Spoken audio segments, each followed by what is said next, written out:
राज्यातील शेतकऱ्यांसाठी शेतीविषयक आजच्या या बातमीपत्रात तुमचं मनपूर्वक स्वागत आहे। चॅनलवर जर नवीन असाल तर शेती बातमीपत्र या चॅनलला सबस्क्राइब करून बेल आयकॉन प्रेस करा, म्हणजे रोज नवनवीन तुम्हाला बातम्या बघायला मिळतील।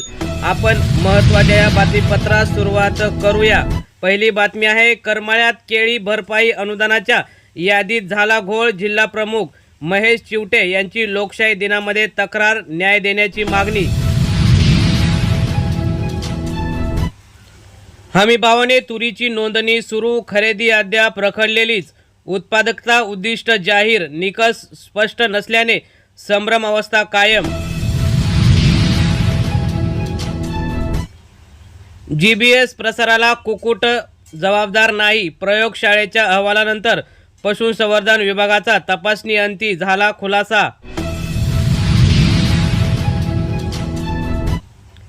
राज्यात उन्हाचा चटका तापदायक, ब्रह्मपुरी येथे पारा 38 अंशावर आणखी वाढण्याची शक्यता। राज्यात कमाल तापमानात मोठी वाढ झालेली दिसत आहे। पीक विमा कंपनीचे अपील फेटाळले, खरीप 2022 मधील नुकसानग्रस्तांना विम्याची आशा, लवकरात लवकर विमा मिळावा अशी शेतकऱ्यांची मागणी। कृषी पर्यटनाच्या माध्यमातून ग्रामीण विकासाला चालना देणार, अयोध्या येथे भारतीय कृषी विद्यापीठ कुलगुरूंच्या अधिवेशनातील सूर।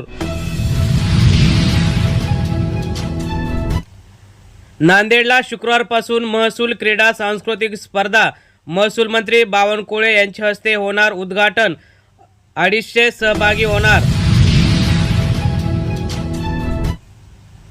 कडदे येथील आदिवासी बांधवांना आवासच्या घरांची चावी प्रदान, खेड तालुक्यातील आदिवासी बांधवांना यामुळे मोठा दिलासा।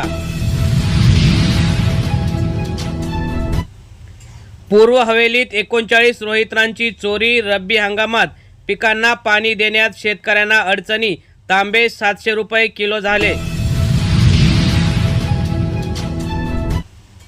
प्रसिद्ध उद्योगपती मधुकरराव मुळे यांचे अल्पशा आजाराने निधन, उद्योग जगतात शोककळा।